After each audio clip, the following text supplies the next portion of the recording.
You won't believe how much this story has changed in just a matter of hours. What started as a simple discussion about Claressa Shields, Lamy, and the August 15th fight has suddenly turned into a major update. And trust me, this latest development raises even more questions than answers. Earlier today, I already broke down why I believe Claressa is getting pulled deeper into the Zeus network machine, and everything that's happened since only adds fuel to that argument. Up until now, every announcement tied to this event has had one thing in common. It all circles back to Zeus Network and the Baddies brand. And believe me, the newest twist that landed on my radar might be one of the wildest yet. Earlier, we talked about Big Lex and Taseki being added to the card for what they're calling another pound-for-pound Baddies showdown. At this point, it's becoming obvious that Zeus is leading the promotional push because they're banking on their reality TV audience buying tickets instead of relying solely on interest in Claressa Shields facing a 42-year-old opponent who reportedly suffered a brain injury in 2024, has an OnlyFans account, and only competed in 7 professional fights over the past few years.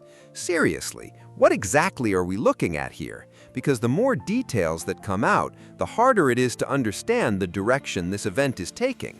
But here's something I mentioned earlier that a lot of people may have overlooked, and once you connect the dots, the bigger picture starts looking very different. Back in February, when Claressa Shields fought Franchone Cruz de Zern, Zeus cameras were everywhere. Natalie Nunn performed during the event, and later there were claims that Franchone had no idea Zeus was even filming. She reportedly never signed any paperwork allowing her image or likeness to appear on reality television. And around that same time, rumors started spreading that Claressa was getting her own Zeus show, before she later claimed during media interviews that the deal eventually fell apart. Not long after that, Claressa released her Faithful track, while Zeus launched Zeus Records and pushed its own Baddies theme song, which makes this entire timeline even more interesting when you look back at it. And if we rewind even further, you'll remember Zeus also streamed the undercard fights from Claressa's event, something Win Records later seemed to copy while trying to build its own network before eventually changing directions. The difference is that Zeus has continued expanding beyond reality television by promoting artists and boxing content at the same time, while Win Records never really established that same momentum. That's why today's announcements don't feel random.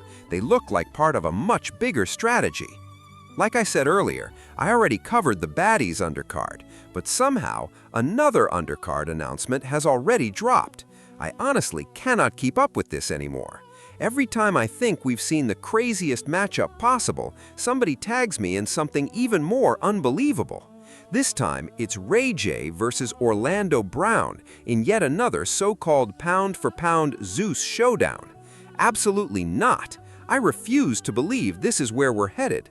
According to the announcement, another insane undercard fight has been added for August 15th, with Ray J and Orlando Brown supposedly stepping into the boxing ring before Claressa Shields versus Kay Scott, the main event. But here's what immediately stood out to me. At the lineup, it seems like almost the entire undercard is revolving around Zeus personalities rather than established Salida fighters, with Claressa's opponent being one of the few exceptions.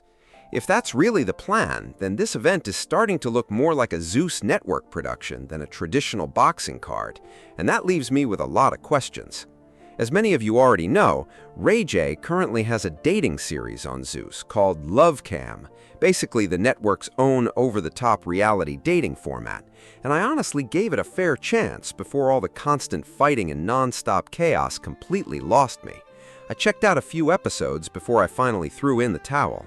And no, I don't even subscribe to Zeus Network, but let's just say there are plenty of ways people end up seeing what's trending online. Anyway, that's beside the point, because what we're watching here feels much bigger than just another boxing promotion.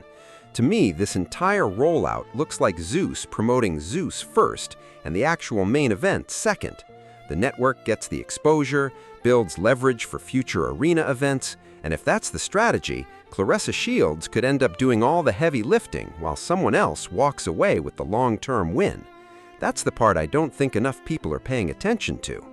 Then I started asking myself a few obvious questions, because once you slow down and really look at this lineup, some of it doesn't make much sense. Ray J, didn't you already compete in a celebrity fight where you later claimed things didn't happen the way you expected? Weren't there public discussions afterward about the event, your health, and everything that surrounded it? So why are we suddenly right back in another boxing matchup? This is exactly why I keep saying that some former stars seem willing to do almost anything just to stay in headlines. Whether it's podcasts, live streams, celebrity boxing, or viral moments, the attention never really stops. But at some point, you have to ask whether every opportunity is actually worth taking.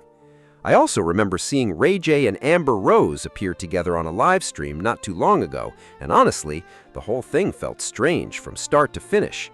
The more I look at this card, the harder it is for me to take it seriously. It feels less like a major boxing event and more like entertainment built around viral personalities. Think about it for a second. Claressa has often presented herself as one of the biggest names in women's boxing, yet the undercard is filled with reality television personalities instead of recognizable professional contenders. That's a combination that naturally raises eyebrows. When I hear undercard, I'm expecting legitimate boxers trying to climb the rankings. Instead, this lineup seems designed more for social media engagement than championship competition. None of these celebrity matchups are moving anyone closer to a recognized world title or major sanctioning body ranking. So from a competitive boxing perspective, it's fair to question what purpose these fights actually serve. It also makes me wonder how many established fighters from Salida Promotions will actually appear on this card. Because if most of the attention is centered around Zeus personalities, people are inevitably going to question the direction of the entire event. The challenge is perception. If the promotion starts looking more like a reality TV crossover than a professional boxing showcase, convincing hardcore fight fans becomes much more difficult. Not because celebrity boxing can't be entertaining, but because expectations change when you're selling a professional main event. Fans want to believe they're watching serious competition, not just another internet spectacle. And when you compare this to the conversations we were having about names like Lauren Price, Katie Taylor, Michaela Mayer, Shadaysha Green, Chris Cyborg, and Hannah Gabriels, the contrast becomes even more noticeable. Those are the kinds of matchups many boxing fans have wanted to see because they carry genuine competitive intrigue. Instead, the promotional focus has shifted toward attracting Zeus viewers. That may bring attention, but it also changes the atmosphere surrounding the event. We've already seen reports of chaotic scenes at some Zeus-related events in the past. If large crowds are being drawn primarily by reality television personalities instead of boxing, organizers will need to make sure everything is managed safely. Nobody wants unnecessary drama outside the ring. Fans should be able to enjoy the event without worrying about the crowd becoming the biggest story of the night. When I step back and look at the overall strategy, it feels like Zeus benefits regardless of the outcome. Their personalities get promoted, their platform gets more visibility, and viewers are encouraged to subscribe to watch additional content tied to the event. Meanwhile, Claressa is still expected to carry the credibility of the main event. That's why I keep asking whether this partnership is truly balanced or whether one side is gaining far more than the other. Then I saw the promotional caption directing people to Zeus while sending ticket buyers to Claressa's bio. And honestly, that just added another layer of confusion. It didn't feel like the kind of polished marketing you'd expect from a major boxing event. At this point, I honestly don't know whether to laugh or shake my head.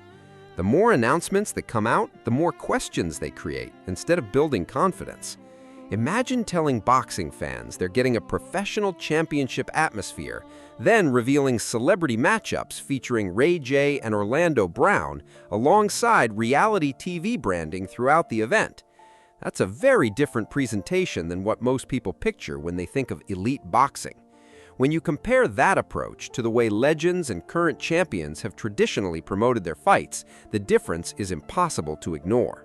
That's why so many fans are debating whether this event is being marketed as serious boxing or as entertainment first. Maybe it'll surprise everyone once fight night arrives, but based on everything we've seen so far, each new announcement seems to create more confusion than excitement.